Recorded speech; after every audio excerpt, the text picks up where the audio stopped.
Hi there, we're back. Another episode of Jana Eats. It's gluten and dairy-free recipes that everybody in the family are gonna like regardless of your food restrictions. Oops, I just dropped a spoon. Anyway, and if you really like what I'm putting out, if you'd subscribe, it would be awesome for me. Thanks, and like my videos, maybe leave a comment so I know what you want to see more of, and yeah, so we can keep doing this. So today we're going to do a clafoutis, and I'm doing it dairy-free and gluten-free, and it comes together in a food processor. So I've got my food processor all set up. I'm going to start with 4 eggs, organic, you know that about me. 4 eggs. We're gonna do, I'm gonna turn you on. This Kite Hill ricotta is delicious. And this recipe calls for half a cup. My spoon dropped, so I gotta get another one. So a half a cup of the almond ricotta. I'm gonna do a 1/4 cup of maple syrup. I'm making this sugar-free, and so I'm using the Lakanto maple syrup. I love Lakanto products. If you watch any of my videos, you know I'm a little obsessed. Anyway, so maple syrup, check. We're gonna do the zest of 1 lemon, and I washed this lemon. You want to make sure that it's clean because you're using the outer surface, and you just want to get the zest of the lemon. Not the white part, because the white part is the pith. It's really pithy, and it's bitter. So there's that. We're also going to do a 1/3 of a cup of gluten-free flour. I just happen to have the paleo baking flour mix, so that's what I'm using. Whatever in your pantry. Now you can do this with cassava flour. You can do it with brown rice flour. And then we're going to do a 1/2 teaspoon of salt. You know what? I'm going to do a 1/4. I'm going to do a 1/4 teaspoon of salt.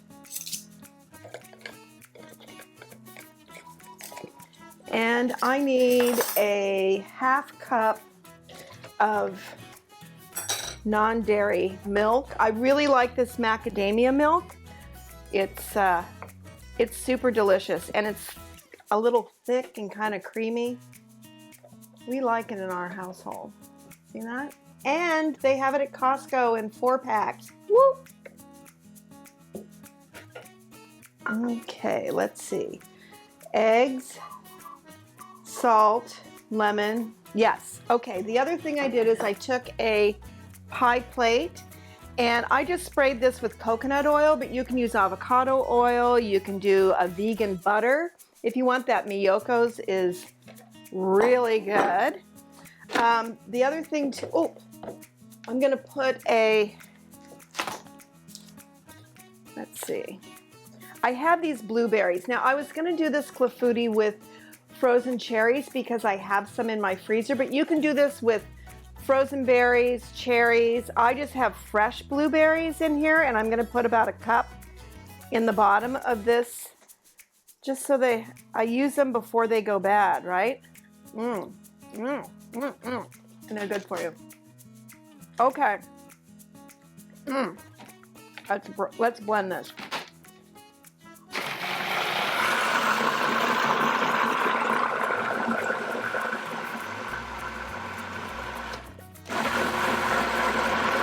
You want to make sure all the lumps, like the ricotta, gets blended nicely.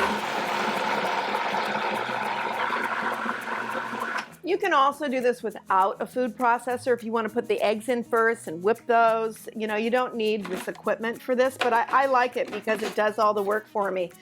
Am I intrinsically lazy? No, but I like this.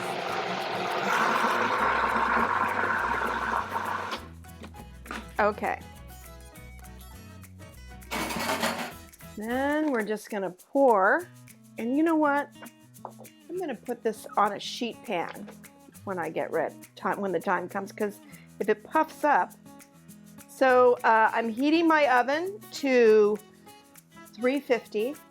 This will be in the oven for 30 minutes. So when I come back, hopefully I have a beautiful, delicious, puffy clafoutis, you sweet little patootie.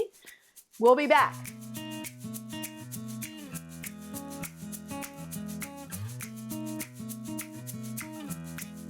Okay, we're back. The clafoutis is out of the oven, and I wish you could smell this. It smells divine. Anyway, I like to touch it. It's sort of spongy, bouncy, yummy. So one thing I like to do is sprinkle a little powdered sugar on top of the clafoutis. And 30 minutes was perfect, by the way, at 350. So I'm just gonna take, and I put it through a strainer because powdered sugar can be a little lumpy. And then I just leave it on the tray so I can be a bit of a slob when I'm sugaring the top of this gorgeous blueberry delight.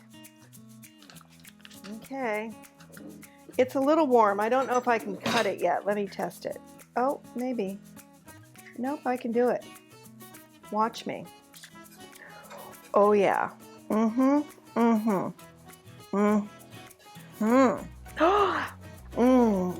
and the blueberries on the bottom are kind of making this yummy little sauce. Anyway. Okay, let me taste it.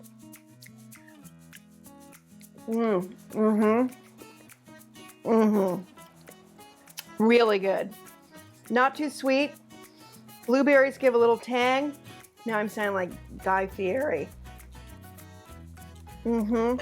So creamy. Delicious. So go make some clafoutis and let me know how your sweet patootie likes it. Anyway, come back and see us next week for another delicious gluten and casein-free recipe at Jana Eats. And if you want to print out recipes, if that's sort of your jam on cooking, go to janaeats.com and we have printable versions of everything just to make it easy for you. So see you next week. Subscribe to my channel, like my videos, watch them, comment, all that jazz. And I'll be back next week with another delicious recipe. Thanks for tuning in.